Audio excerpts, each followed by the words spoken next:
Bismillahirrahmanirrahim.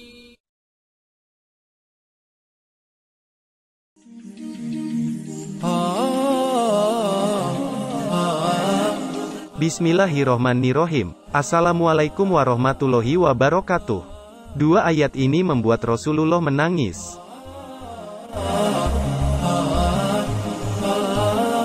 Sahabat beriman yang dirahmati Allah, segala sesuatu yang ada di alam semesta ini pada hakikat adalah bukti kemahakuasaan dan kemahabesaran Allah Subhanahu wa Ta'ala, sekaligus menjadi bukti dan tanda-tanda akan keberadaannya. Orang-orang yang selalu berpikir dan memahami alam ini dengan saksama, akan menemukan bahwa dirinya sendiri adalah bagian yang sangat amat kecil jika dibandingkan dengan kekuasaannya yang luas tak terbatas. Seperti dalam firman Allah pada surah Ali Imran ayat ke-191-192 yang artinya, sesungguhnya pada penciptaan langit dan bumi, pergantian malam dan siang, benar-benar ada tanda-tanda bagi ulul albab. Mereka itulah yang selalu menyebut nama Allah, baik dalam keadaan berdiri, duduk, atau ketika berbaring. Dan, orang-orang yang memikirkan penciptaan langit dan bumi. Mereka kemudian berkata, "Wahai Tuhan kami, segala yang Engkau ciptakan ini tidak ada yang sia-sia. Maha suci Engkau, karena itu, lindungilah kami dari siksa api neraka." Ayat ini turun ketika Rasulullah sedang melaksanakan sholat tahajud pada malam hari.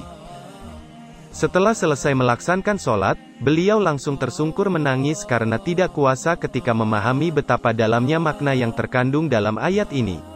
Tidak cukup kata-kata untuk menjelaskannya. Hal inilah yang dikatakan oleh Rasulullah Shallallahu Alaihi Wasallam ketika ditanya oleh istrinya, Aisyah, karena heran melihat Nabi yang sedang menangis, tidak seperti biasanya. Ada dua hal yang membuat Rasulullah menangis. Pertama, kesadaran beliau, betapa besarnya kekuasaan Allah Subhanahu wa Ta'ala di alam semesta raya ini. Fenomena alam yang mencakup pergantian siang dan malam, keteraturan alam raya dan isinya, menjadi tanda-tanda bahwa Allah yang mengatur itu semua dengan baik. Kedua, kesadaran bahwa rahasia-rahasia yang ada di alam ini tidak akan pernah terkuak, selain dengan pengamatan dan penelitian yang saksama melalui proses tafakur atau berpikir. Alam raya adalah kenyataan yang dapat kita lihat sehari-hari. Masih banyak sekali pengetahuan baru yang masih menjadi misteri di alam ini. Dengan proses tafakur itulah, rahasia-rahasia itu bisa terungkap lebih jauh. Umat manusia akan mampu memperoleh petunjuk ilahi, jika tafakur itu dapat memberikan kesadaran bahwa ternyata manusia itu adalah sebagian dari makhluk-makhluk Allah Subhanahu wa Ta'ala yang terkecil di alam ini. Sehingga dengan itu, serta-merta mereka mengakui dengan tulus dan penuh kesadaran, bahwasanya apa yang diciptakannya tidak ada yang sia-sia. Semuanya itu memiliki kegunaan yang begitu besar bagi umat manusia.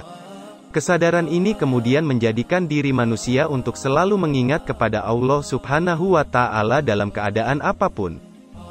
Bahkan, dalam setiap desah napasnya yang keluar adalah nama Allah. Karena tahu bahwa Dia selalu mengawasi manusia melalui alam ciptaannya. Manusia adalah makhluk lemah dan tidak memiliki kekuatan apa-apa. Dengan begitu, tidak ada yang perlu untuk disombongkan. Kesadaran manusia untuk selalu tafakur terhadap alam semesta dan zikir atau mengingat keagungan dan kekuasaan Allah dalam segala hal itulah yang menjadi ciri-ciri orang yang Allah Subhanahu wa Ta'ala sebut sebagai ulul albab, sebagaimana sosok Nabi Muhammad Shallallahu Alaihi Wasallam.